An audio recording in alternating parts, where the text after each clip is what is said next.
तर भाजपाकडून पहिली यादी जाहीर झालेली आहे आणि आचारसंहितेआधी ही यादी जाहीर करण्यात आली आहे। तर कृपाशंकर सिंग जौनपुर मधून लोकसभेसाठी उमेदवार असतील।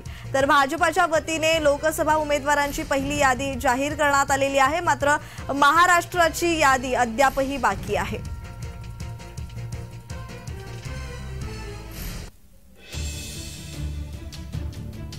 तर आपल्यासोबत बोलण्यासाठी राजकीय विश्लेषक श्री नारायण तिवारी जी आपल्यासोबत जोडले गेलेले आहेत। तिवारी जी, आपलं स्वागत। माझा आवाज तुमच्यापर्यंत पोहोचतोय?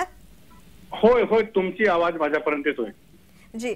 तिवारी जी, माझा पहिला प्रश्न असा की भाजपाने लोकसभा उमेदवारांची यादी जाहीर केलेली आहे, पहिली यादी जाहीर झालेली आहे, तीही आचारसंहितेआधी। तर या संदर्भात आपलं विश्लेषण?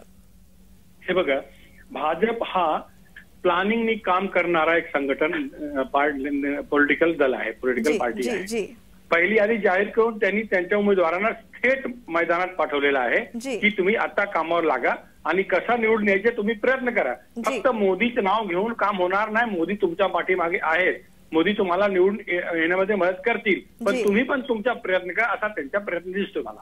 जी जी, तिवारी जी, माझा पुढचा प्रश्न तुम्हाला की महाराष्ट्राच्या उमेदवारांची पहिल्या यादीत नाव असणं अपेक्षित होतं, खरं तर त्याकडे सर्वांचं लक्ष होतं, मात्र असं काही घडलं नाही। तर या संदर्भात आपलं विश्लेषण?